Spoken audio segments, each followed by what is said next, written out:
ठीक, इस क्वेश्चन पे क्या बोला है, a body of mass small M, एक बॉडी का मास है small M, move with a velocity v on a surface whose friction coefficient is mu.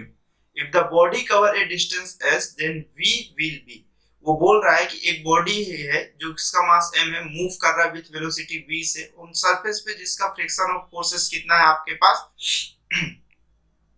Friction of forces की वैल्यू म्यू है। If the body cover a distance of s है, then v will be, velocity of उसकी कितनी होगी। ये simple सा format वो question पे पूछ रहा है। तो अगर आपको ये मालूम है कि किसी भी ऑफ सरफेस में v ऑफ वेलोसिटी के साथ आगे जा रहा है तो फ्रिक्शन ऑफ फोर्स की वैल्यू ऑफ पीछे जा रही है, और अगर बॉडी मोशन पे तो फ्रिक्शन ऑफ फोर्स हमेशा ऑफ लिमिटिंग फ्रिक्शन होगा, मतलब ये n की वैल्यू ऑफ किसके इक्वल होगा, ये mg ऑफ जो नीचे होगा उसी की वैल्यूएशंस के इक्वल। मेरे पास mg नीचे साइड, नॉर्मल रिएक्शन ऊपर, तो n की वैल्यू ऑफ mg के कितना हो जाएगा, इक्वल हो जाएगा। ठीक है, अब मेरे पास ये क्या बोल रहा है कि एक बॉडी ऑफ मास m है, वो यूनिफॉर्म ऑफ वेलोसिटी v के साथ वो मूव कर रहा है, सरफेस में फ्रिक्शन ऑफ फोर्सेस म्यू है, एक body cover a distance of s move कर रहा है, बॉडी जो है वो जो डिस्टेंस कवर कर रहा है वो कितना है, मेरे पास s है।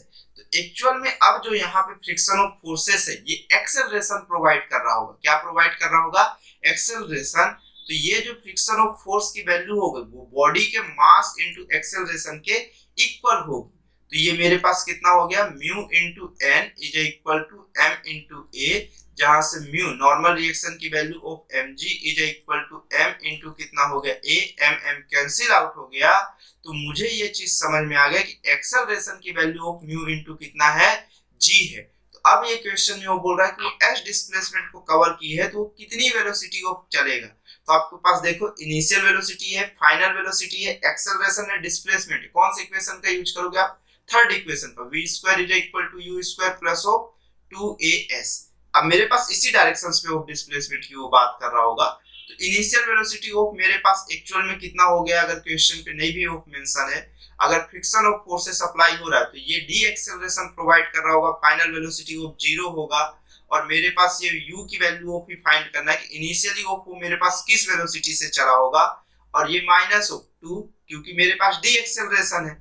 a की वैल्यू कितना है आपके पास, mu into g into s, तो जो ये v की वैल्यू है वो आपके पास कितना हुआ, square root 2 mu into g into कितने के इक्वल हो गया, s के इक्वल हो गया। तो ये ऑप्शन नंबर कौन सा हो गया, a हो गया। ठीक है, अगर किसी भी बॉडी पे फ्रिक्शन ऑफ फोर्स मात्र अप्लाई हो रहा है, उस पे कोई भी एक्सटर्नल ऑफ फोर्सेस नहीं है, तो फाइनली ऑफ जाके उसको क्या करना है, स्टॉप होना है। और एक बॉडी है वो पहले ही से चल रही थी v ऑफ वेलोसिटी के साथ, इनिशियल वेलोसिटी आपको पहले से ही मेंशन है क्वेश्चन में, और वो उतने डिस्टेंस को कवर करने के बाद s डिस्प्लेसमेंट को चलने के बाद वो रुक जाती है, तो उसकी इनिशियल वेलोसिटी पूछा था। तो एक सिंपल सा फॉर्मेट था क्वेश्चन का और ये सॉल्व हो गया। आई होप यहाँ तक आपको समझ में आया होगा। अगर थोड़ा वीडियो फास्ट हो रहा है तो आप स्लो करके देखो, रिवाइज करके देखो, तो आपको इजीली समझ में आएगा। ठीक है, ओके, थैंक्स फॉर वॉचिंग।